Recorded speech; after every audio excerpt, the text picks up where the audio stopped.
Hello students, today we are going to cover SA 450 जिसका कि नाम है evaluation of misstatements identified during the audit. यानी जो भी मिस स्टेटमेंट्स ऑडिटर को during the course of audit मिले हैं उसको इवैल्यूएट करेगा ऑडिटर। अब देखिए स्टूडेंट्स, मिस स्टेटमेंट का मतलब क्या होता है कि as per the financial reporting framework जो भी ट्रांजेक्शन होने चाहिए थे वैसे ना होके किसी और तरीके से हुए हैं। फॉर एग्जाम्पल, यहाँ पे कोई आइटम, यहाँ पे कैपिटल नेचर का बुक होना चाहिए था, रेवेन्यू नेचर का बुक हो गया, या फिर वाइस वर्सा, या फिर अंडर स्टेटमेंट या ओवर स्टेटमेंट्स ऑफ इन्वेंट्री, या फिर गलत अकाउंटिंग एस्टीमेट या गलत अकाउंटिंग पॉलिसी का यहाँ पे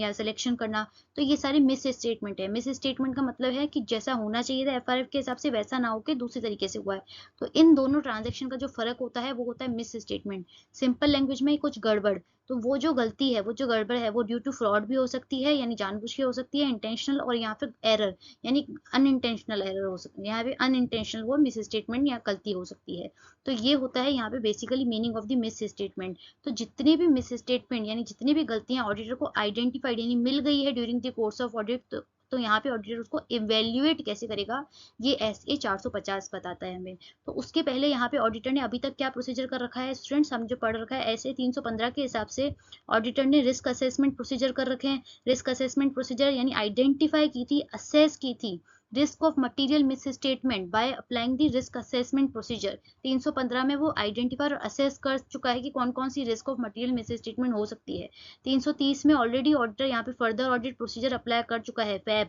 यानी वो यहाँ पे टेस्ट ऑफ कंट्रोल्स कर चुका है, सब्सटेंटिव ऑडिट प्रोसीजर कर चुका है। तो ये यहाँ तक ऑडिटर कर चुका है। 320 में ऑडिटर यहाँ पे मटेरियलिटी लेवल सेट कर चुका है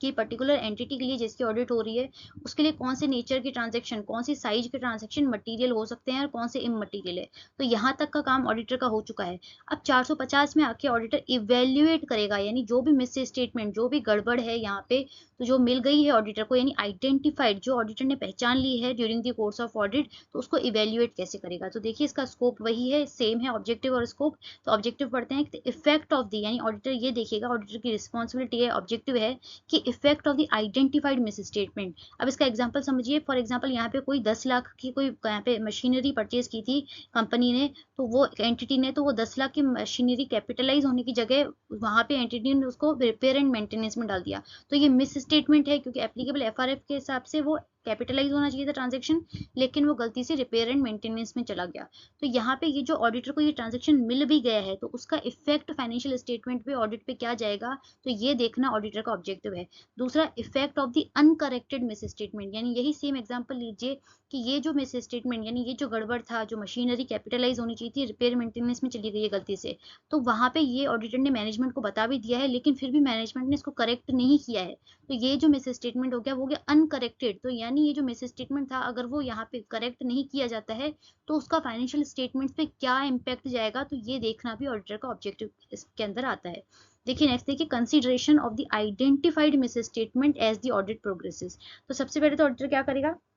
the auditor shall determine whether the overall audit strategy and audit plan need to be revised। Very important, क्योंकि एसए 300 के हिसाब से ऑडिटर ने ऑलरेडी अपना प्लानिंग, अपना पूरा स्ट्रेटजी, ओवरऑल ऑडिट स्ट्रेटजी बना रखी होगी एसए 300 के हिसाब से। अब यहाँ पे ऑडिटर को फॉर एग्जांपल बहुत ही मटेरियल यहाँ पे मिस स्टेटमेंट मिलते हैं, तो ऑडिटर ये देखेगा कि उसको वापस से तो अपना पूरा नेचर, टाइमिंग, एक्सटेंट तो चेंज नहीं करना पड़ेगा, ऑडिट प्लानिंग वापस से तो रिवाइज नहीं करनी पड़ेगी। क्यों? क्योंकि उसको during the course of audit जो उसने है ना एक्सपेक्ट किया था कि यहाँ पे इतनी एरर्स हो सकती है, उससे ज्यादा यहाँ पे मिस स्टेटमेंट मिल रहे हैं। तो ऑडिटर सबसे पहले ये देखेगा कि क्या उसको अपना audit planning, audit strategy revise करने की जरूरत है क्या। तो इफ दी, कब कब ये ऑडिटर सोचेगा कि जब nature of the identified misstatement and the circumstances of their occurrence indicate that the other miss statement में एग्जिस्ट। यानी जितने उसको आइडेंटिफाई मिल चुके, यहाँ पे जितने ट्रांजेक्शन मिल चुके हैं जो कि जिसमें मिस स्टेटमेंट है यानी जिसमें गड़बड़ है, तो उन पर्टिकुलर मिस स्टेटमेंट का नेचर ऐसा है, उसका अकरेंस ऐसी है, यानी फ्रीक्वेंटली अगर वो अकरेंस हो रही है उन ट्रांजेक्शन की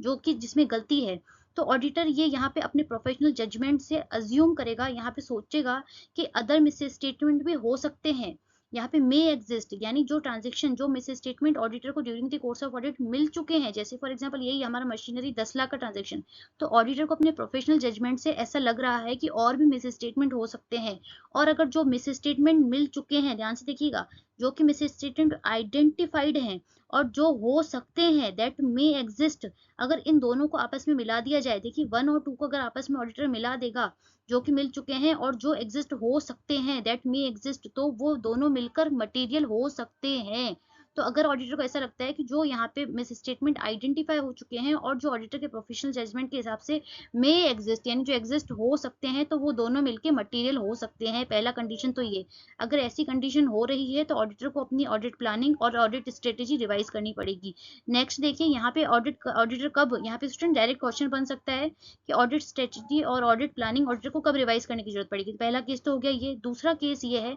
aggregate of the miss statement, यानी जो भी मिस स्टेटमेंट यहाँ पे accumulated during the audit approaches materiality level, यानी जितने भी एग्रीगेट ऑफ मिस स्टेटमेंट यहाँ पे ऑडिटर को मिल चुके हैं, जितने भी मिस स्टेटमेंट मिल चुके हैं, यहाँ पे मे एग्जिस्ट की बात नहीं हो रही है,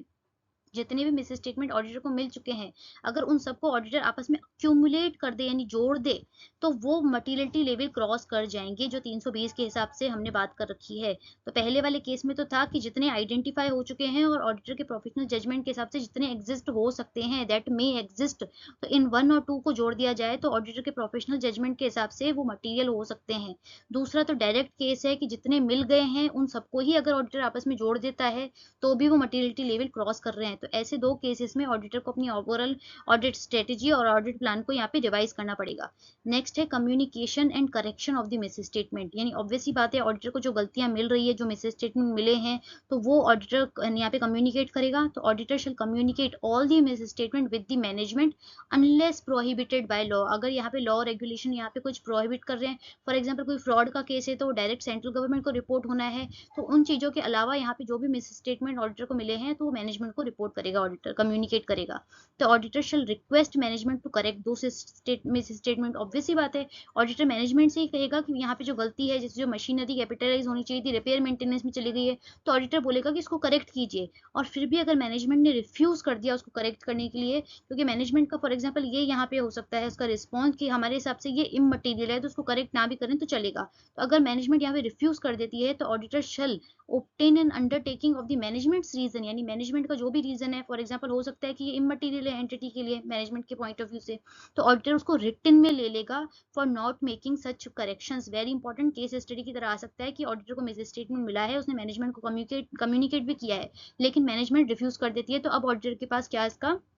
ऑप्शन है, तो ऑडिटर मैनेजमेंट से रिटन में ले लेगी कि वो क्यों यहाँ पे करेक्ट नहीं करना चाह रहे हैं उस मिस स्टेटमेंट को। नेक्स्ट देखिए evaluation of the effect of the uncorrected miss statements, यानी जितने भी जो मिस स्टेटमेंट्स हैं जो कि करेक्ट नहीं किए हैं, जो करेक्ट हुए ही नहीं है, तो उसके रिस्पेक्ट में auditor shall determine whether uncorrected misstatements are material, यानी जितने भी मिस स्टेटमेंट जिनका करेक्शन होना चाहिए था करेक्शन नहीं हुआ है, तो क्या वो मटीरियल है। सबसे पहले तो ऑडिटर ये देखेगा, in making this determination the auditor shall consider, auditor इसको कैसे डिसाइड करेगा कि मटेरियल है कि नहीं, तो साइज और नेचर क्या है स्टेटमेंट का वो देखेगा। In relation to particular class of transaction, यानी पी&एल का आइटम है तो उसका साइज क्या है, नेचर क्या है, बैलेंस शीट का आइटम है, कोई डिस्क्लोजर का आइटम है, तो क्या इसका फाइनेंशियल स्टेटमेंट्स का overall financial statement as whole, तो उसमें क्या उसका साइज क्या है, मिस स्टेटमेंट का नेचर क्या है, इफेक्ट क्या हो सकता है अनकरेक्टेड मिस स्टेटमेंट का related to the prior period on the relevant class of transaction. Very important students, यहाँ पे हम पहले भी कवर कर चुके हैं यहाँ पे SA 710 में कि अनकरेक्टेड मिस स्टेटमेंट जो पिछले साल के थे, है ना, फॉर एग्जांपल पिछले साल में कोई इन्वेंट्री की गड़बड़ थी, उसमें मिस स्टेटमेंट मिला था जो कि करंट ईयर तक भी रिजॉल्व नहीं हुआ है, उसको ठीक नहीं किया गया है, कोई इन्वेंट्री का इशू था वहाँ पिछले साल भी, तो उसका इफेक्ट करंट ईयर में क्या आएगा, तो effect of the uncorrected transaction related to the prior period, यानी पिछले सालों का जो मिस स्टेटमेंट था तो उसका आज के फाइनेंशियल स्टेटमेंट्स पे क्या इम्पैक्ट पड़ेगा, तो वो भी यहाँ पे ऑडिटर देखेगा। अब नेक्स्ट देखिए students, communication with the those charged with governance. Auditor shall communicate with the those charged with governance regarding the uncorrected misstatement and the effect that they may have on the opinion in the auditor's report, यानी जितने भी misstatements auditor को मिल चुके हैं और वो uncorrected हैं, तो यहाँ पे उसका इम्पैक्ट ऑडिटर के ओपिनियन पे क्या जाएगा, तो ये ऑडिटर एक बार डिस्कस कर लेगा दो चार्ज विद गवर्नेंस से unless prohibited by law. Next है the auditor's communication shall identify material uncorrected misstatement individually and request to correct them, यानी auditor those charged with governance से communicate तो करेगा ही कौन कौन से मिस स्टेटमेंट यहाँ पे अनकरेक्टेड है, उसके साथ ये भी बताएगा कि यहाँ पे जो भी मिस स्टेटमेंट मिल चुके हैं, जो आइडेंटिफाई हो चुके हैं और मटीरियल हैं, यहाँ पे तीन चीजें हैं, एक तो आइडेंटिफाई हो चुके हैं, हैं, मटीरियल हैं और अनकरेक्टेड हैं, यानी अभी तक मैनेजमेंट ने उसको करेक्ट नहीं किया है, तो वो ऐसे मिस स्टेटमेंट है इंडिविजुअली एंड और वो रिक्वेस्ट करेगा दोज चार्ज विद गवर्नेंस से कि वो उन मिस स्टेटमेंट्स को करेक्ट कर दे। नेक्स्ट है written representation from the management regarding the effect of the uncorrected statements, यानी auditor shall request written representation from management. हमने पिछले स्लाइड में भी यही पढ़ा कि where appropriate those charged with governance से भी WR ले लेंगे, whether they believe the effect of uncorrected misstatements are immaterial, यानी पिछली स्लाइड में हमने कवर किया है कि यहाँ पे मिस स्टेटमेंट रिफ्यूज कर देती है उन मिस स्टेटमेंट्स को जो आइडेंटिफाई हो चुके हैं during the course of audit, उसको करेक्ट करने से। तो उसका रीजन ये हो सकता है सिंपली कि मैनेजमेंट के पॉइंट ऑफ व्यू से ये इमटेरियल है, तो ऑडिटर ये रिटन में ले लेगा मैनेजमेंट से और पॉसिबल हो तो दोज चार्ज विद गवर्नेंस से कि उनके पॉइंट ऑफ व्यू से इमटेरियल है to the financial statement as whole. A summary of such item shall be include or attached to the written representation, very important, यानी उस written representation के साथ auditor उसकी समरी यानी कौन कौन से आइडेंटिफाई हो चुके हैं मिस स्टेटमेंट्स और जो अनकरेक्टेड हैं और मैनेजमेंट उसको करेक्ट करना भी नहीं चाह रही है, तो उस WR के साथ वो लिस्ट भी अटैच होनी चाहिए। तो देखिए लास्ट पार्ट है documentation regarding the miss statements identified during the audit, यानी क्या क्या डॉक्यूमेंटेशन होगा ऐसे 230 के हिसाब से। तो यहाँ पे amount below which misstatements would be regarded as clearly trivial, क्योंकि हम मटीरियल मिस स्टेटमेंट की बात कर रहे हैं, क्लियरली ट्राइबल यानी मतलब इमटीरियल है, जो क्लियरली इमटीरियल है, 10 रुपए, 15 रुपए, 25 रुपए, या जो भी यहाँ पे साइज एंड नेचर, जो भी मटेरियलिटी लेवल यहाँ पे ऑडिटर ने डिसाइड किया है उससे बहुत नीचे हैं, वो अक्यूमुलेट आपस में एग्रीगेट भी हो जाए तो भी वो इमटेरियल ही रहेंगे। तो ऐसे कौन कौन से यहाँ पे ऑडिटर ने किस लेवल को सेट किया है तो वो उसका डॉक्यूमेंटेशन करेगा। All the misstatements accumulated during the audit and whether they have been corrected, यानी जितने भी मिस स्टेटमेंट्स यहाँ पे मिल गए हैं तो क्या वो करेक्ट हो चुके हैं, उसके जो भी मिस स्टेटमेंट मिले हैं और वो करेक्ट हो चुके हैं तो उसके रिस्पेक्ट में डॉक्यूमेंटेशन होगा। तीसरा होगा auditor's conclusion as to whether uncorrected misstatements are material and the basis for that conclusion, यानी जितने भी यहाँ पे मैनेजमेंट ने रिफ्यूज कर दिया है करेक्ट करने से, तो वो जो अनकरेक्टेड मिस स्टेटमेंट्स है तो ऑडिटर किस बेसिस पे उसको मटीरियल बता रहा है, तो इसके लिए भी डॉक्यूमेंटेशन ऑडिटर रखेगा। The basis for such conclusion, यानी जो अनकरेक्टेड मिस स्टेटमेंट है ऑडिटर के पॉइंट ऑफ व्यू से वो मटीरियल है, इस चीज का भी डॉक्यूमेंटेशन ऑडिटर रखेगा। तो स्टूडेंट्स ये था हमारा SA 450, तो आई होप आपको समझ में आया होगा। For more such content please like and subscribe our channel. Thank you.